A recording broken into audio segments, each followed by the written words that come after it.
Carl. It's an honor to be sitting around the virtual table with such great panelists, knowing we follow the same cooperative principles, putting people first as member-owned, member-run, and member-serving businesses. And to help us get thinking about this year's Co-op Week theme of embracing the future with cooperation, let's start with your personal stories. How did you come to work for a cooperative, and which of the 7 cooperative principles do you personally value most in your work? And I'd like to start with Maximiliano.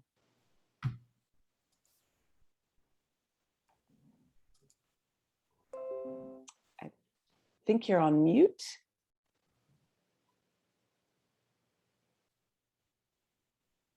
So you want is sorry. So thanks everybody. Thanks Julie and Carl for the invitation on Oikocredit. So just getting started. It's a pleasure for me to be with you today and to talk about cooperatives.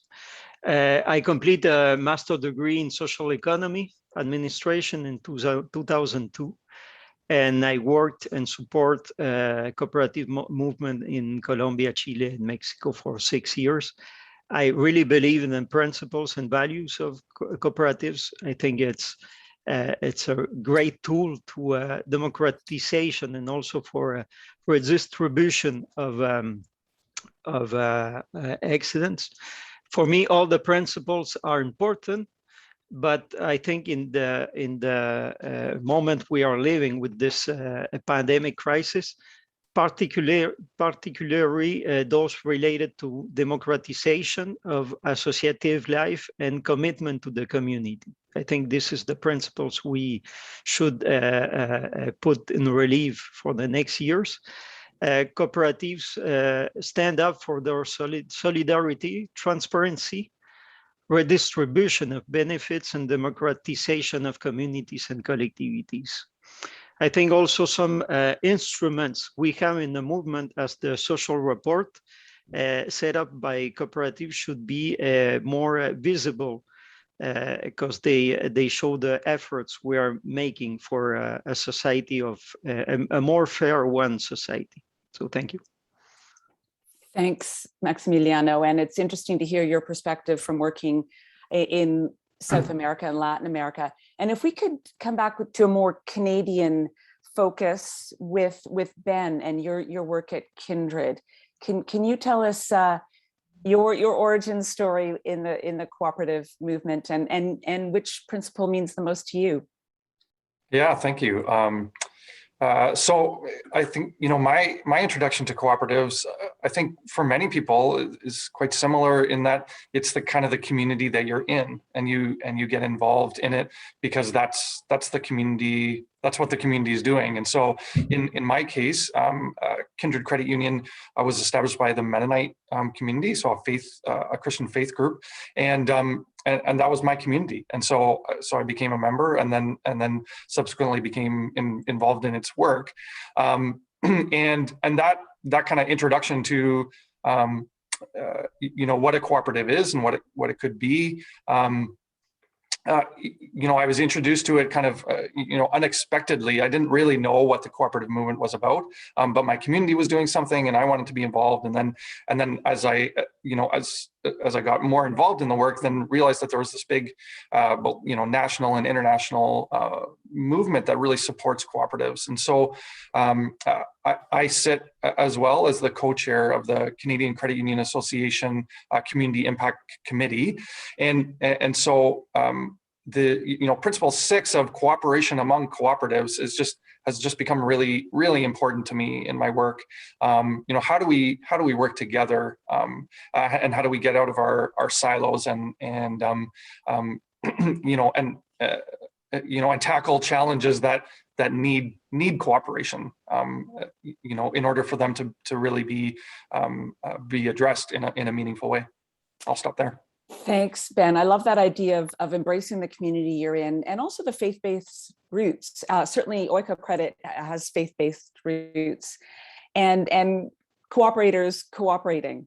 And if we can take a global perspective with you, François, can you tell us about how you started and which principle you value the most? Well, thank you very much, Julie, and good morning, everyone. Very glad to be here and share our view at SOCODEVI and my personal view on cooperativism. I've always been interested in economic development at first, and throughout my career, I had the opportunity to work in this field at different level. I worked in multilateral development banking, Government of Canada, Foreign Affairs, the private sector, and NGOs. And my first experience with cooperative was when I was much younger. I did an exchange program in Central America, in Honduras, where I got to learn about cooperatives and how it worked. And it's only just 7 years ago where I started to work more deeply into cooperatives. I had the opportunity to go and manage a large project in Colombia. And this is where I learned so much more than what I thought cooperativism was before. It's not just about economic development. It's about much more. It's about the community. It's about sharing. It's a way of life, and I really got into it. So a bit like Max, I really share all the values of all the principles, but I would say that my favorite one is probably what we say in French is intercoopération, which is cooperation among cooperatives. And this is what we do at SOCODEVI.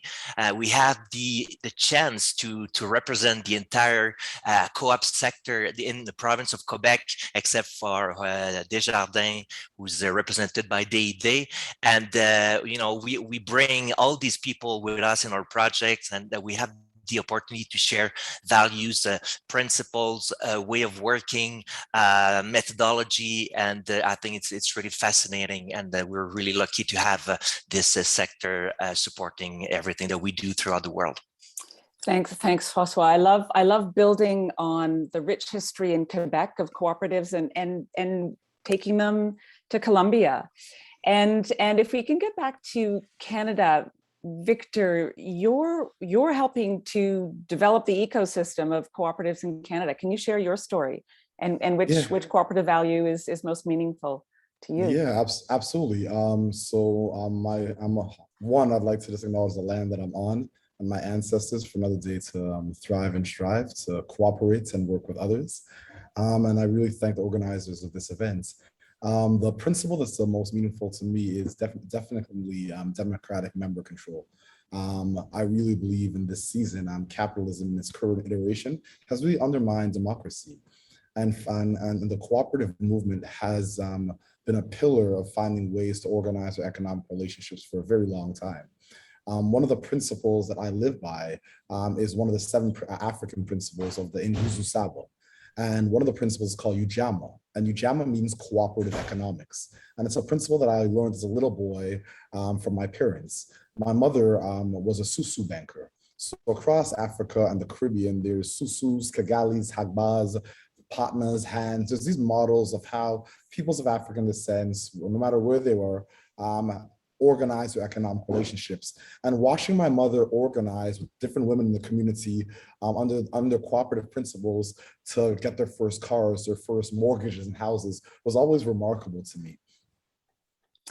As well, in terms of my first experiences were summer vacations with my cousins in Montreal. My uncle taught at Concordia, and my aunt was very involved in the cooperative movement in Quebec. And I was always fascinated by the incentives the Quebec government put in place to really create a regulatory environment that enable cooperation and cooperatives. So that was my early experience. And right now, as the executive director of SETSI, Social Economy Through Social Inclusion, a lot of my work is predicated on creating greater inclusion, diversity, equity, and access in the space.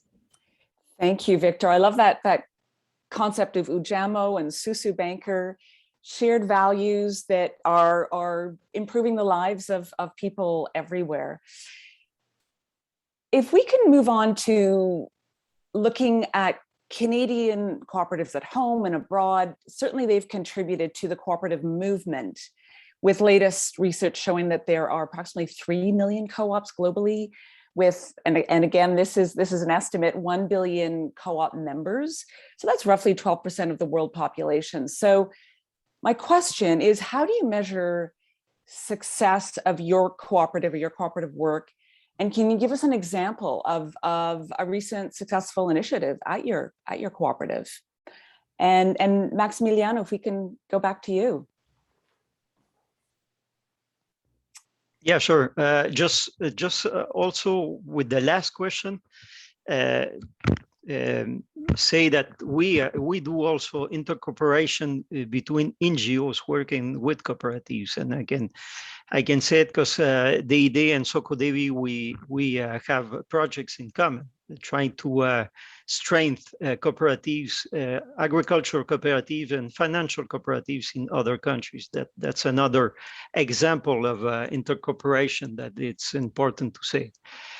For me, it's important to for any cooperatives, as any enterprise, to achieve his mission, vision, strategic plan, and also have a balance between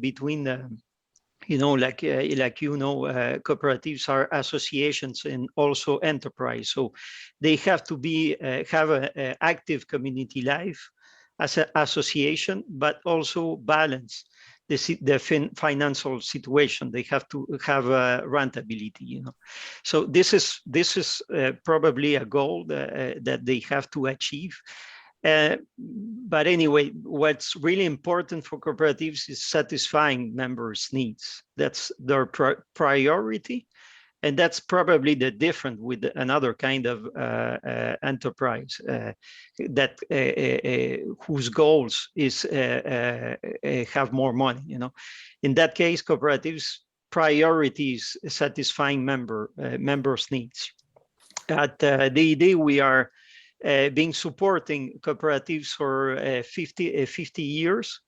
At the beginning, we put several cooperatives in place, but now in this moment, we are working in developing existing cooperatives, drawing heavily on the experience and know-how of Desjardins Group, who is the largest financial cooperative in North America. For us, those cooperatives are key players in their communities. Very often, they are also major players in their markets, and they are the first financial institution accessible for to underprivileged population. This is really important because we are working with financial institutions who are the only one who works for underprivileged population, access to credit, So in all those cases, at international level, like also cooperatives here in Canada, they stand apart for their commitment to improve the lives of their member and community. I'm going to give you some examples. François, who is here, also worked in one of those in Colombia. In Sri Lanka, for example, we are working with the network Sanasa, who's a co-op network we support, has created a unique expertise center for small entrepreneurs, which helps them increase their management skills, financial literacy, and capacity to innovate. In Colombia, Coop Central Cooperatives Central Bank has set up a member care protocol in order to better know and understand the needs and reality of its member. And my last example is in West Africa with the collaboration of the cooperative networks FESECAM in Benin and Niegiso in Mali, which have the financial health of the member at heart, place a lot of emphasis on financial education programs for the member. So that's kind of examples. We have a lot of examples in 50 years, but some of the examples that what we do at international level to inclusive financial for poor people. Thanks, Max. I love the whole idea of improving lives. And in the case of DID all over the world, if we can come back to Canada, Ben, can you share your measures of success? Yeah, so I mean, our measures of success are, are varied as well. What is the health of our members? How do we continue to grow and attract members, as well as, benefit them financially? They share in the economic success of of our credit union, and we continue to then give that back in an annual way. I mean, I think COVID certainly has changed the game for lots of us, and was just really proud. I mean, I'm not a direct service member of our team. I work in our head office, but our branches have remained open and continue to to find creative ways to meet member needs. Many of our members are have a huge span of different kind of technological capabilities. So some that don't use phones and have no electricity, and some that are very high tech and savvy. And so meeting those needs in a different way has been a great challenge. And I'm just really proud of the creative ways that branch staff have been able to connect. And really, the last couple of years, 2020 and it looks like 2021 are going to be record years of success for Kindred, and that relies on the deposits of our members, and continuing to be safe haven for them, and providing good space for them in creative ways, and that we match that with loans, particularly to the agricultural community and individuals. Financing homes is challenging in this space. All those kinds of social issues have come to we've had to look at, and I've been really proud of what Kindred has kind of done through that, and even responding to the not-for-profits. We serve a lot of not-for-profits and churches, and it's relatively small. We're not a huge institution, though we are pretty big. We serve about 26,000 members across the province of Ontario, and are approaching $2 billion in assets. So it seems pretty big, but in the financial service game, that's pretty small. So our philanthropy and granting is relatively small too. And when I was proud of us, taking the stance of we already committed these grants. We didn't know what programs and that kind of thing would survive. And we just said, our grants are going to continue. We're not going to require you to report on what it's going to do. We're not going to require you to do the programs that you said that you were going to do. If those can't happen, you're still going to get the money, and you're still going to be able to, to continue on as a not-for-profit. And I think that was really, appreciated. And I think, speaks to our values of responding to members and businesses in times of need. Thanks. I like that concept of a safe haven for members and sharing in the economic success of your credit union. François, over to you. Yes, thank you, Julie. That's a very interesting question. Before everything, a cooperative, let's not forget, it's a business. Huh? It's a different kind of business that englobes many other things, but it's a business. So one of the elements that should be measured is the economic performance, as well as inclusiveness, as well as benefit to the environment, gender equity, and all of it together. And I'm gonna steal one of Max's saying. It's exactly it. It's the level of satisfaction of its member, and also the impact on the environment, etc. So we at SOCODEVI, we have a tool to do that. It's called Perform Co-op. It's a tool that actually helps do a diagnostic of all the elements that we consider important in a co-op. And from this, we have toolkits that help improve every of those elements, and we can measure them over time. So it's a tool that has been proven for many years, and we use it in almost all our projects. As far as example, it's hard because we have so many. I mean, we've been working since 1985, and we have supported more than 800 co-ops and associative organizations. And what we do basically, we arrive in a country, and we want to focus on value chain that will bring some real benefit to the community. As much as economical, social, etc.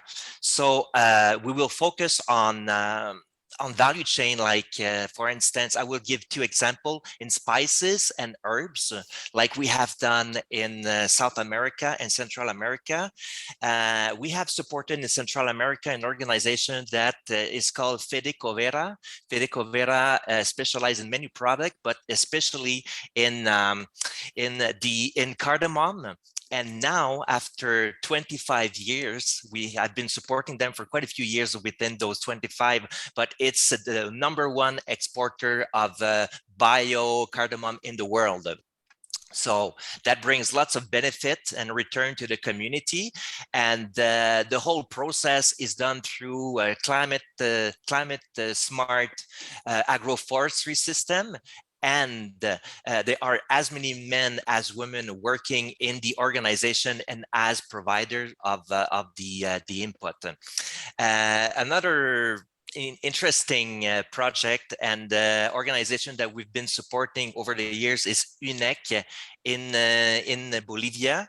And now UNEC is one of the 10 biggest exporter of oregano in the world. And same thing. I mean, we use agroforestry, climate smart system, and those organizations are really keen into involving as many men as women. Women are empowered in decision-making processes, etc. So, and these 2 examples are with the indigenous communities, so it's very important to mention. And yeah, I mean, this is pretty much the way we work and the way we manage our relationship with cooperatives. Thanks. I love that oregano and cardamom success story, and also the toolkit. And Victor, if we can hear your perspective on cooperative success stories. Yeah, definitely. So I think it was a hard year for the co-op sector when you think about it, but it's a lot of great successes. The most recent federal budget in Canada, the word co-op wasn't used that often, which is a shame because there's over 200,000 cooperative workers in Canada, and I think it's about 3 to 4% of the GDP, maybe a little bit more.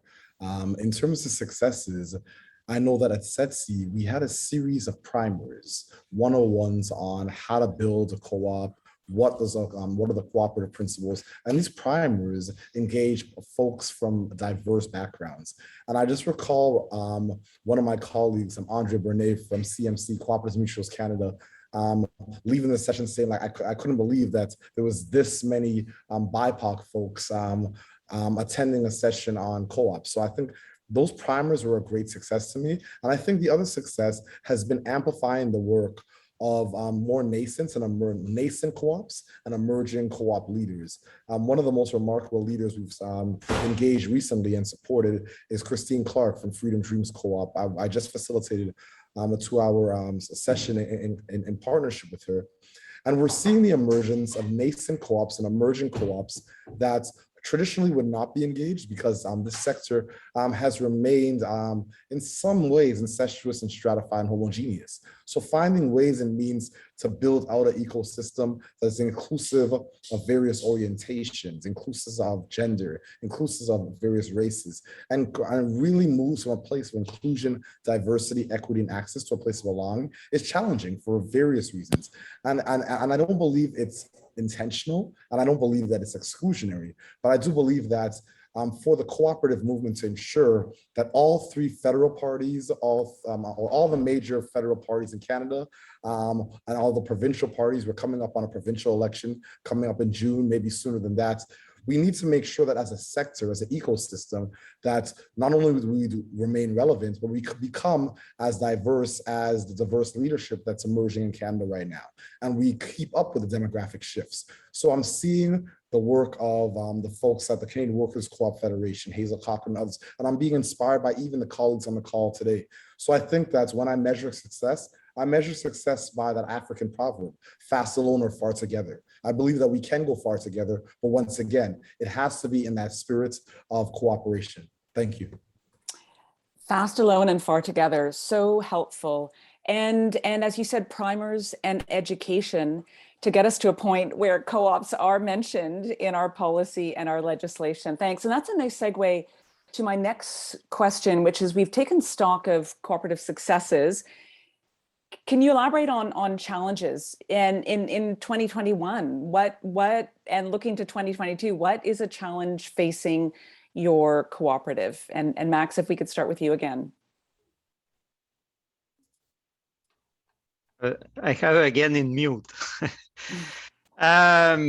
Look, I think like Ben says, we have new challenge that came by the COVID pandemic. You know, I think it's also an opportunity to things started differently, and I think that COVID show us how we can work together. You know, we have the example how we the scientific they put in place the vaccine. So we have a lot of example of corporations from this period. I don't know if we are in post-pandemic at the moment. We are inside the pandemic, but I mean. I think that cooperation it's getting it's a new trend, you know, or it's probably a new way government and all the stakeholders in society should care about a future of the humanity, more on the cooperation, less probably on competitive values, you know. Or we can have the two of them, but it's more important to cooperate. I think after this. It's part of the lessons we have from the COVID. From our side, from Desjardins and DID, the pandemic was demonstrate us more cooperative strengths. In general, all the financial cooperatives and institutions like Desjardins have been affected by default of loans from client and members, you know. So in response to this situation, Desjardins Group was one of the first financial institutions to implement relief measures to help his members and clients. To minimize financial stress, Desjardins supports its members through various programs, educational activities and advice. It has also set up different programs for entrepreneurs and even founds totally 160 million to support economic recovery. That's one of the reasons Desjardins has been selected from one of the 3 financial institutions in North America to be recognized by the United Nations in April 2020 as a responsible institution in the context of the pandemic. So I think that's one of the examples that shows that this is our cooperative difference. You know, I'm not sure that all the other financial institutions gonna give the money, gonna give the support, the programs that Desjardins put in place during the pandemic.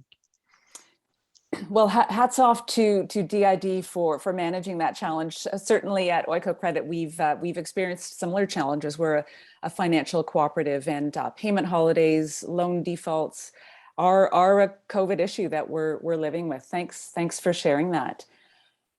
Ben, how about a challenge for you that you're seeing, and how are you addressing it?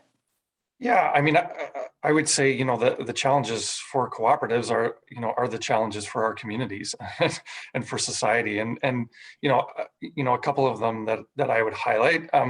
Certainly, you know, climate change, you know, and particularly, you know, finance's role in climate change is something that I'm encouraged that is really being, there's a ton of momentum in networks at all kind of levels of the financial system to try to account for and take responsibility and move dollars that and that will continue to be necessary over the foreseeable future. The increase in technology usage and digitalization and of all kinds of of services, not just in banking, but all in all kinds of different places, it is challenging for our communities and for us to be able to continue to serve and remain relevant. There's a comment here in the chat around young people, and I would say it's there's all kinds of different places where equity seeking groups are continue to suffer the worst effects of of societal challenges, and I think there's movement towards addressing some of those things. As Victor says, it's really challenging. It's not easy. But there's structures and systems that are just built not to serve people very well. And so how do we kind of move these very ingrained structures, policies, at all levels, to be actually serving the people and including the people that need to be included. It's one thing, for cooperatives just to look at their members, but who are being affected by their members and by those communities, and how far do those ripples go, I think are going to continue to be challenges that we really need to address. And I think there's some really good work, here at Kindred and in other places that is trying to really face that. I look at my peers and across the Canadian credit union system, and they're trying all kinds of different things to move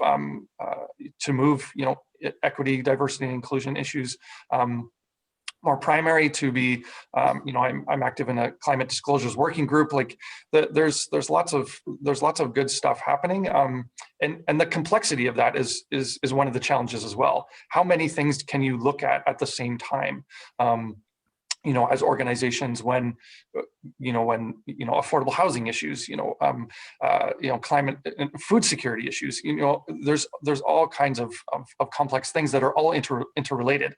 And so, that complexity is also something that will continue to be a challenge. Thank you. And complexity and working not only with your members, but the larger community, definitely a challenge. And François, speaking of larger communities, can you share with us what you're seeing as a challenge? Yes, of course. In 2020, 2021, I mean, we have to talk about the pandemic, how it has changed our way of living, and one of the biggest element that we work on at SOCODEVI is on poverty reduction. And I think that the pandemic has shed the light on the real problem of poverty that we see throughout the world, and it's been worsening since then. So when we work in a co-op sector, in a co-op mind frame, one of the things that we want to build is trust. Trust is extremely important in order to construct and work within a cooperative. But it's not that easy. I mean, we come from our Canadian background, our Quebec background, where cooperativism has been working very well. I mean, and of course we had our challenges, but it's working. I mean, it's one of the best models that we have in the world. And then we go out there in developing countries and we say with our technology, our models, you guys should trust each other. But it doesn't work that way. I mean, it's much harder than that. I mean, these people have different political contexts, socioeconomic contexts, and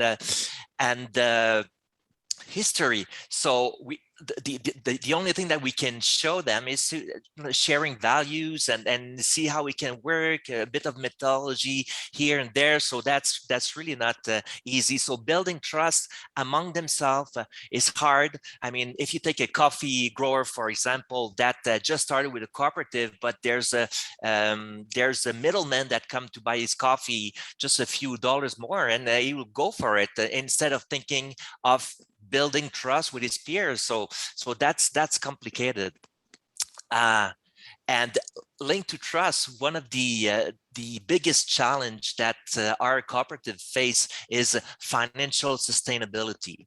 Although we do the best as we can, I mean, we focus on the highly value-added value chain. We build infrastructure to make sure that there is a transformation to ensure that most of the money will be generated and go in the pockets of the cooperative and its members. Sometimes it's not that easy. It's not that easy because when we leave as international corporation, we don't know for sure that there will be financial sustainability. So that's where we have to involve the financial sector, the formal financial sector into those mechanisms.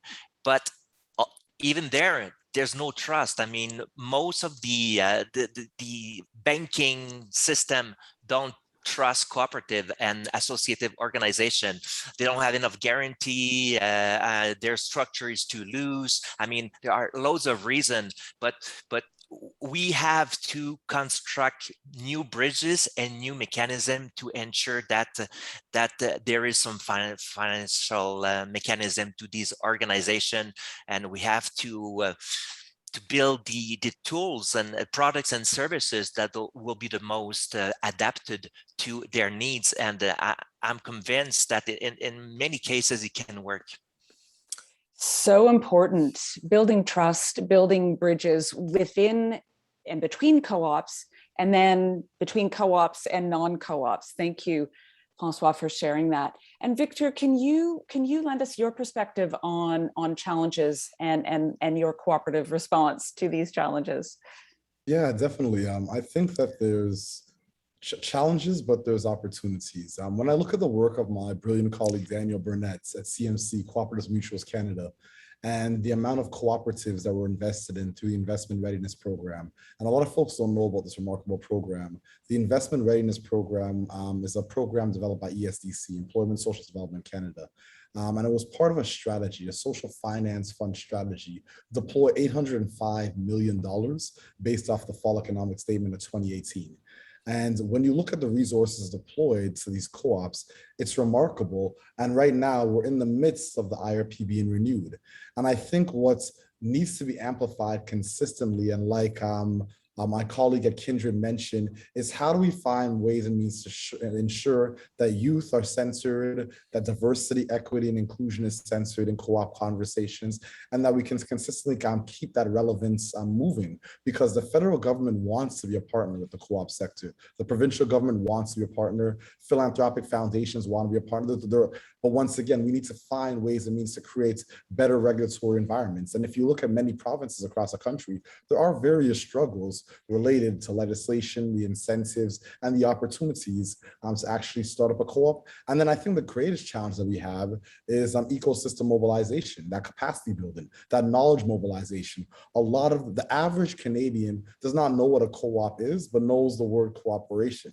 The word cooperation, we learn in the sandbox as children, but in terms of the legal entity and how it is structured and how it is beneficial, not just to an individual, but to a community, to families, and to our nation, that intellectual property a lot of times is disseminated at conferences, is in white papers, position papers, policy briefs, but not on the mouths and tongues on the Canadians, the average constituent on the margins and the periphery of the economy. So I think that's our greatest challenge, amplifying the cooperative movement and really creating a movement of movements to ensure that the same benefits that have benefited the co-op movements that are highly successful in other jurisdictions are just as beneficial to the average Canadian in all regions across Canada. Thank you. I like that knowledge mobilization, and we know what cooperation is, but do we know and fully understand what a cooperative is and how it can help us cooperate?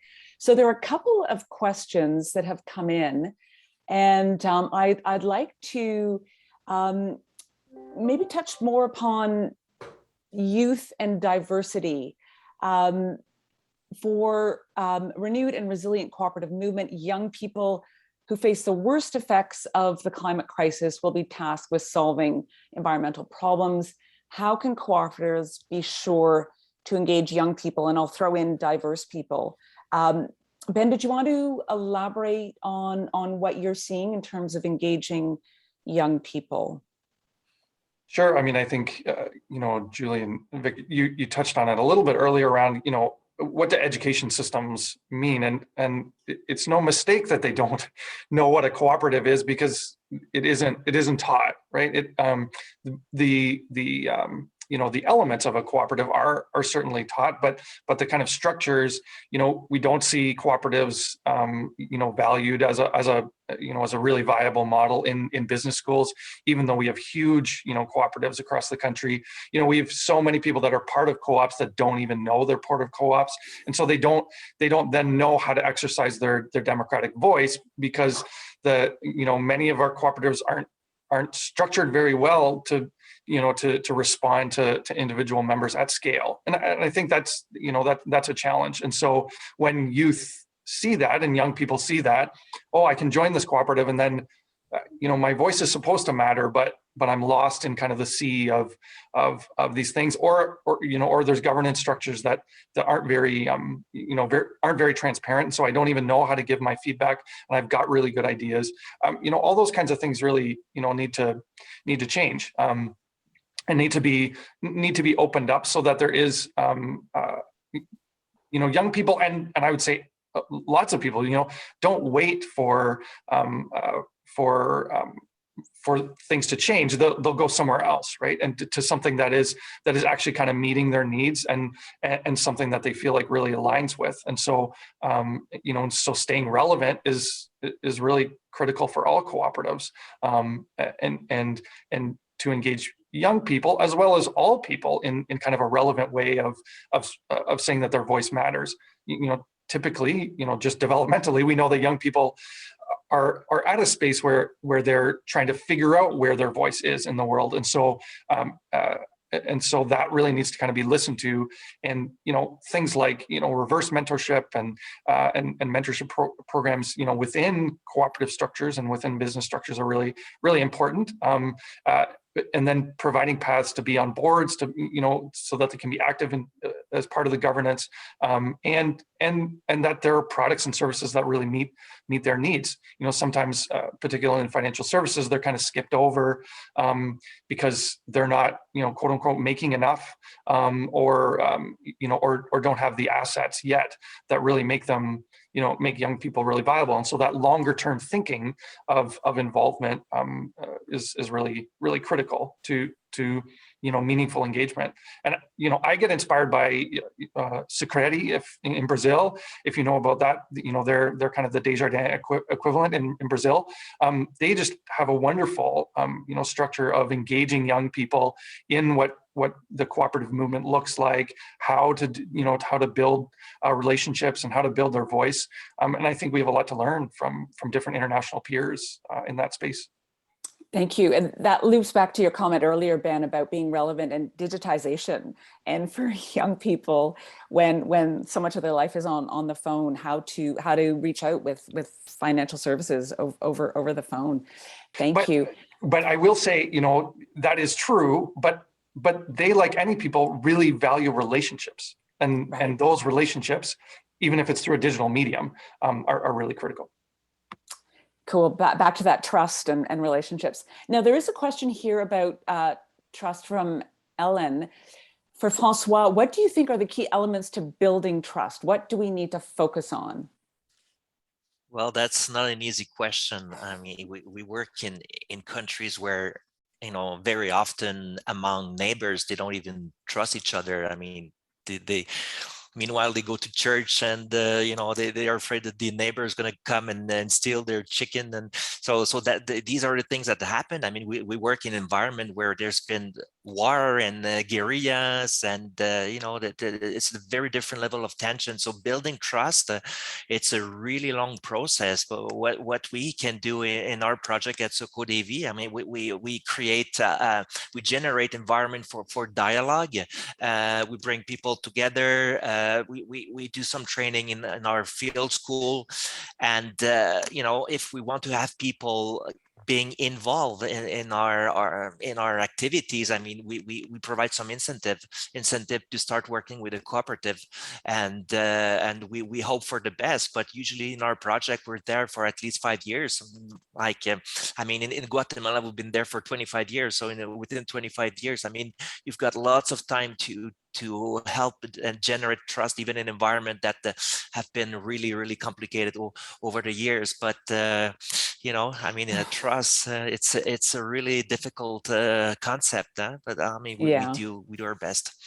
Yeah, and there's also interest in your diagnostic tool. If there's any information you can share in the chat box or offline, I too I would love to learn more about that. And Victor, there's a question from Ellen. What do you think are key practical tactics we should be using to better center diversity, equity, and inclusion in our services?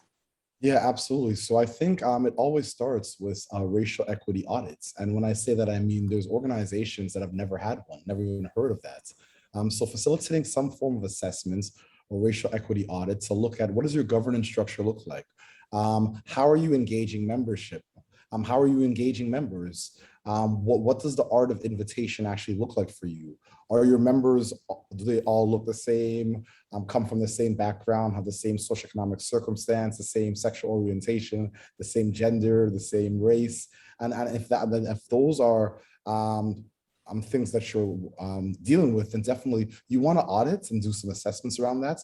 And then once you identify what that looks like, you actually want to engage external organizations or individuals that have expertise to actually build capacity within your membership, your organization, your governance body, specifically around inclusion, diversity, equity, and access.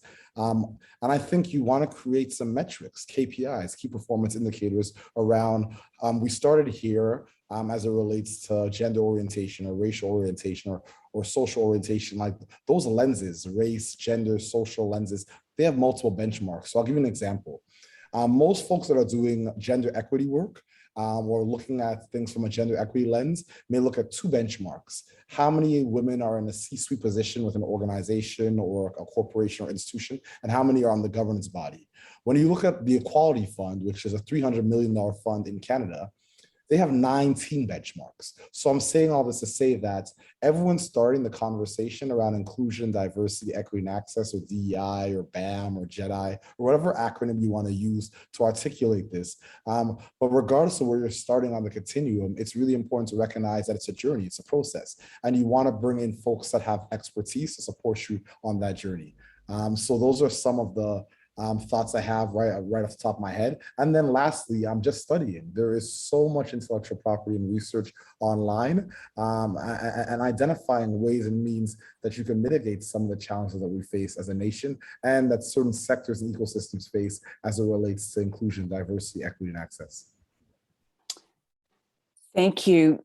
That circles back to the whole concept of democracy and transparency, and a racial equity audit. It fits the bill. That sounds so helpful and so practical. Something that is so actionable. And there's another question about ownership structures, dedication to membership, and the ability to be more long-term versus short-term because of the ownership structures. And in your work in developing countries, can you see the cooperative model at work addressing climate change because of this ability to take a longer term view? Maybe Maximiliano, if you could take that one. Yeah, thanks, Julie. I think that the thing is that climate change has to be related also to economic performance for the cooperatives. We are working with people that are really poor. It's normal that they care about economic performance before everything. So it's part of our job, try to bring them, in our case, they try to bring them green credits, but also that gonna contribute to their economic performance. We don't have to forget that even if we care about climate change, for them that they are the least in our society, the more poorest in our society, it has to be for them a way to gain in a better life. So yeah, we do it. I think in general, the people we are working with, the partners, the beneficiary, everybody knows about the climate change and the needs to change our economic model. But at the same time, we try to what we bring to them as green credits and all the tools we bring them, give them a better performance as a cooperative. So, but as I worked 6 years in Bolivia in environmental education program. I think climate change and everything we are working on has to be also with the program of education. You know, the education on what it's good for you, why we change those methods in the long term, and how it's gonna help you as a human. And so I think in all our programs we have to care about the educational component. Thank you, and that's a nice circle back to one of the principles, principle 5, which is education, training, and information. And we only have a few minutes left. I would love to continue this conversation. A final question, a lightning round, back to the theme of Co-op Week. Can you give us 1 or 2 words to summarize your cooperative's call to action to address local and global challenges and embrace the future with cooperation, the theme of this year's Co-op Week? Max, could you kick this off?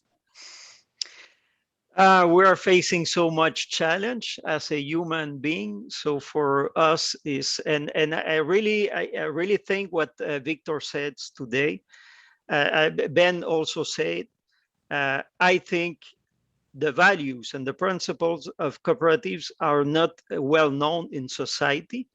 And it's probably the moment with this pandemic, and probably after the pandemic, it's going to be the climate change.